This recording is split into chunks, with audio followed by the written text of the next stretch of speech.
예, 안녕하세요. 저 글로벌 테크 담당하는 류영호입니다. 엔비디아 어제 실적 나온 거 간단히 코멘트 드리도록 하겠습니다.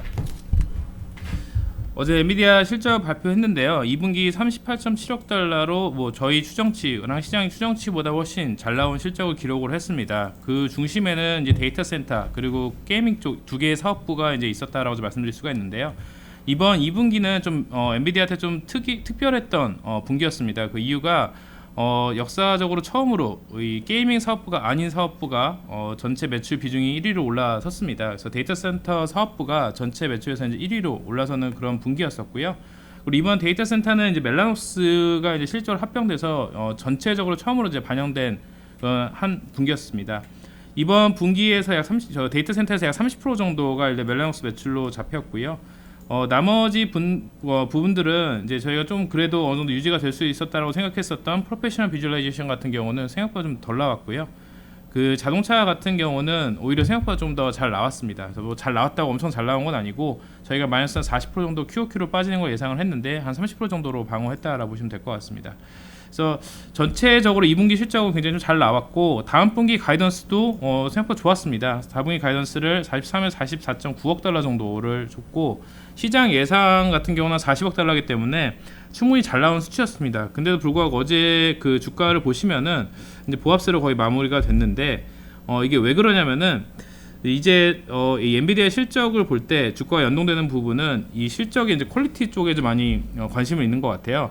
이제 비메모리 특히 이제 프로세서 업체들 같은 경우는 통상적으로 이제 두 개의 업체가 시장을 양분을 하고 있습니다. 그래서 저희가 이 주가의 변수를 보는 것들은 이 경쟁률, 즉 이제 점유율을 뺏어가거나 아니면은 신 사업을 통해서 성장을 할 때 저희가 이제 밸류에이션에서 프리미엄을 주는데 이번 여태까지 이제 엔비디아한테 프리미엄을 줄 수 있었던 거는 사실 이 데이터 센터 부분이라고 말씀드릴 수가 있어요.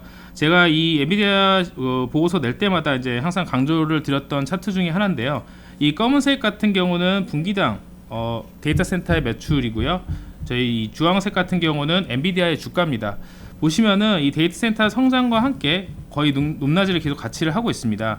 근데 지금 데이터 센터가 지금 하반기 때 성장폭이 좀 둔화될 가능성이 좀 높아요. 그 이유는 저희가 이제 보통 인텔의 데이터 센터를 많이 좀 트래킹을 하는데 보통 방향성은 거의 비슷합니다. 이 차트는 엔비디아 그리고 인텔의 전년 동기 성장률을 지금 비교를 한 건데요.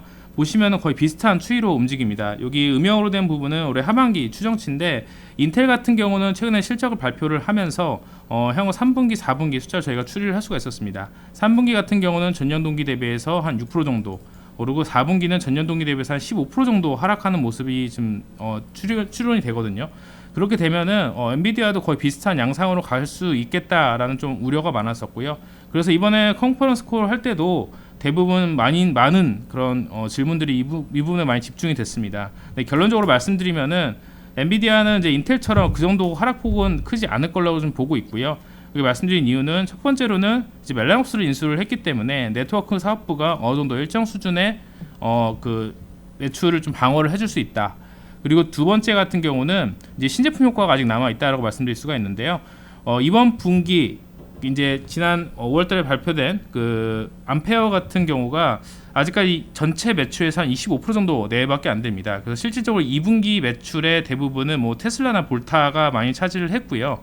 아직 25%이기 때문에 하반기에도 조금 더 룸을 더 채워나갈 수 있는 그런 룸이 좀 많이 남아 있습니다.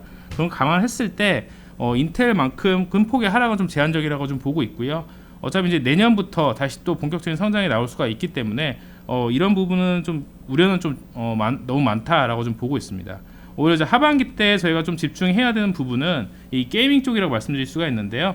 이제 9월 1일 날 지금 엔비디아는 신제품 출시 이벤트를 지금 계획을 하고 있습니다. 이제 지포스 신제품을 낼 예정인데 이 제품 효과가 이제 3분기 그리고 4분기까지 온전히 반영이 될 거로 좀 보고 있습니다. 그래서 하반기 실적 같은 경우는 데이터 센터가 좀 주춤할 수는 있는데 그 부분을 게이밍 사업부가 충분히 메꿔줄 수 있다라고 좀 보고 있습니다. 그리고 이제 엔비디아 같은 경우는 저희가 이제 단기적인 등락폭을 보기보다는 좀 긴 그림에서 되게 의미 있는 업체라고 좀 보고 있어요. 그래서 실질적으로 이 프로세서 시장의 전체 주도권을 지금 가져가고 있는 회사이기 때문에 중장기 그림에서는 지속적인 관심이 필요한 그런 종목이라고 말씀드릴 수가 있습니다. 이상입니다.